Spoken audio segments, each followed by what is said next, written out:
Alright, dropshipping gang, welcome to day 25 of our challenge where I'm taking an eBay store and scaling it all the way up to making $1,000 to $3,000 in net profit every single month. Now, we are currently at 3,921 listings, okay? Let's go ahead and check our orders.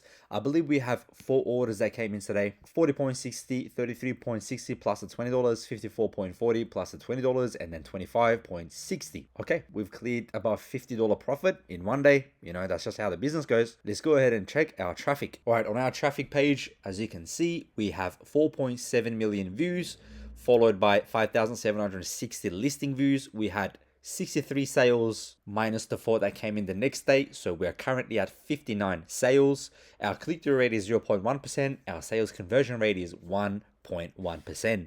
Let's go and check our views. Around 600 or so listing views. Let's go ahead and quantity sold. And we are looking at 4. So 3 of them came from organic. 1 of them came from promoted. Now, if you noticed, our organic sale is kind of going up. That's because we pruned. Our conversion rate is going up. Our click-through rate is going up. Therefore, our store is performing better. So eBay is going to go ahead and push the organic sales up a little bit. That's just how the algorithm works. So that is it for today's videos, guys. In the next upcoming videos, recycle, list, and you're going to see the organic sales going up and the promoted sales going down, promoted sales going up, organic sales going down. That's just the life cycle of an account. Nothing to worry about. We are going to be getting higher and higher sales each day and higher sales each time we find new items that are selling. Without further ado, I'll see you guys in the next upcoming video, which is tomorrow. If you have any questions, drop them down in the comments and take care of yourself.